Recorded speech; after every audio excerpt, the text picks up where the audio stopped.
Lunchtime dash for some bait. Look, Southfield mud, look. Don't think I need this body warmer on. 25 degrees on the van. Summer is here.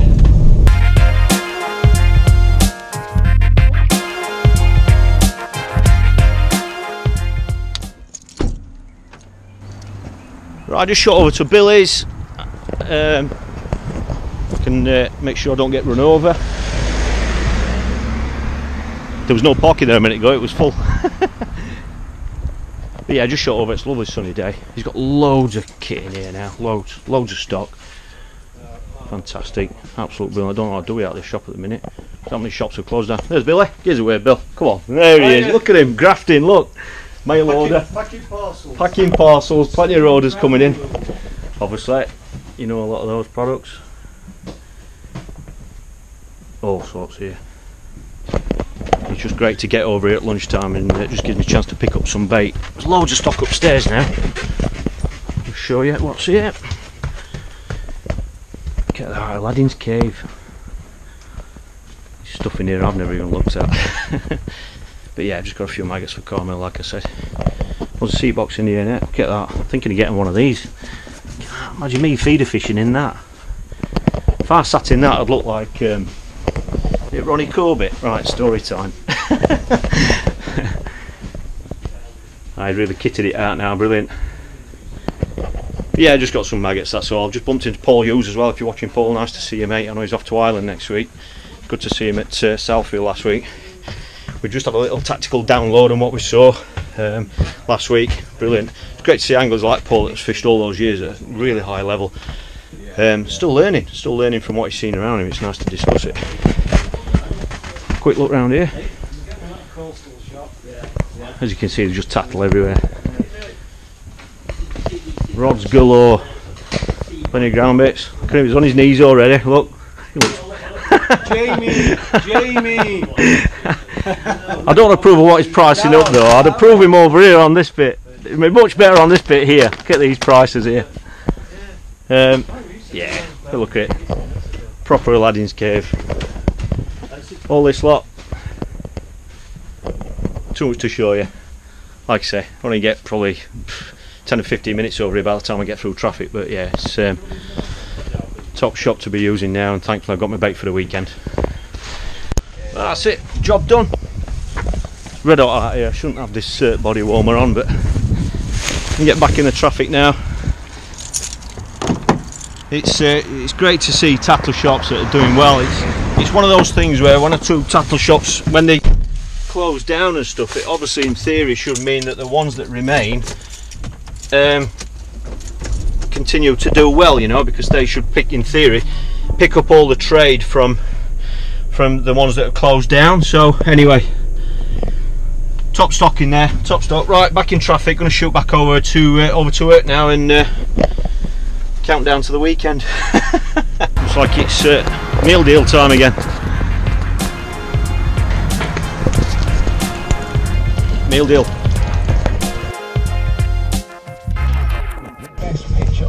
I've got to say that, you know, just had a little chat with Paul Hughes. It's really interesting what we're talking about regional anglers. I just think it's an interesting thing that, you know, I've just obviously been at Southfield this weekend, and there's been some literally household names in angling there. You know, people like your Dennis Whites and anglers like that people all over the country will know from years and years and years ago. And you know, I think that's a wonderful thing about feeder fishing, is that lads like Dennis, who's won at all the levels, he's got a fantastic record. Somebody even commented that he's probably forgotten more than what a lot of us will ever even know. And I think the interesting thing is that because he's feeder fishing on a venue like that, I mean, Dennis does well wherever he goes, but because he's not a young man anymore, because it's feeder fishing and that style of feeder fishing, he can just go there and compete. He was in the top 9, you know, he framed in that 2-day competition. And what I was talking to Paul about is that, you know, there are people that fish at Southfield. I mean, that was a 60 peg sellout, and a lot of people nationally know the venue now because the results are getting published on Facebook and on social media and through videos like this. And there's a lot of people in the Midlands and in the South, have not heard of a lot of the anglers that are fishing there. And I know for a fact that when that happens, you tend to, or a lot of outsiders can think, well, yeah, they don't really know who they are, so they're not superstars. The standard of angler on a venue like that is just incredible, and a lot of the people that you're up against, the guys that you want to meet, that you want to beat in those events, you know, a lot of them are anglers that people in other parts of the country have never heard of.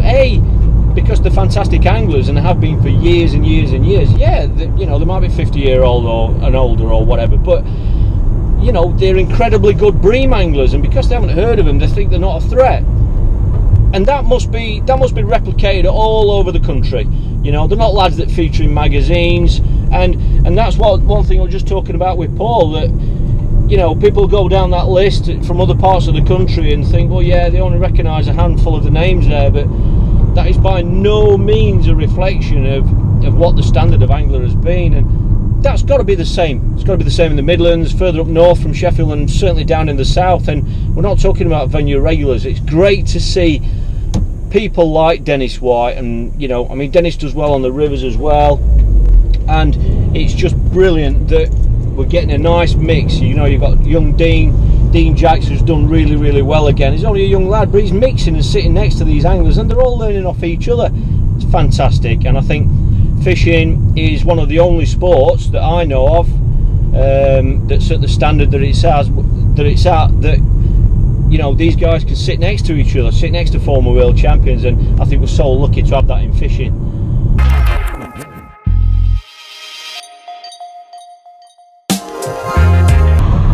I've got to mention the surprise for today is I've just put the radio on and Ed Sheeran wasn't on, honestly.